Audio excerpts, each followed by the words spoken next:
என்ன நீங்க மன்னிக்கணும். எதுக்கு? உங்க வீட்டை வச்சிருந்த பெரியத்தை நான் தான் தவற புரிஞ்சுக்கிட்டேன்.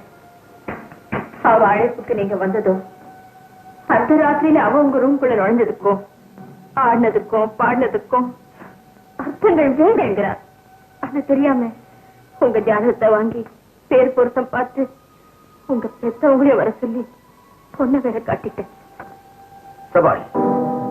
சோ இந்த வீட்டுக்கு நான் முதல்ல வந்தப்போ உடன்படுறேன்னு நீங்க ஒத்துக்கிட்டதுக்கு காரணம் நான் மருமகனா வரப்போறேன்னு தான் இல்லையா?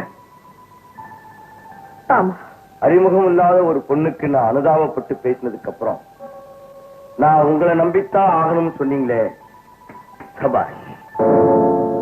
உங்க கடந்த கால வாழ்க்கையை சொல்லிட்டு அதுக்கும் ஒரு காரணம் இருக்குன்னு சொன்னீங்களே, அந்த காரணம் இதுதான். சபாஷ். எனக்கு நீங்க உபச்சாரம் பண்ணது, கடைசியில என்கிட்ட ஜாதகம் கேட்டது எல்லாமே எனக்கு நீங்க மருமகனா வரப்போறீங்கன்னுதான். சபாஷ்.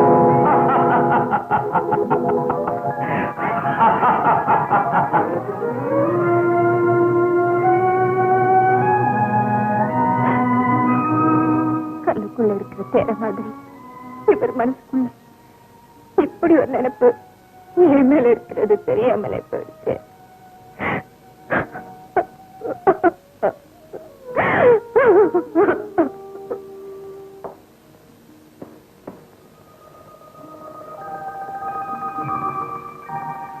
உலகத்தையே புரிஞ்சுகிட்டவன்னு பேர் வாங்கினவனா, ஆனா ஒரு பொண்ணோட மனசை புரிஞ்சுக்க முடியலையே. பிரம்மா, தோத்து போயிட்டியடா.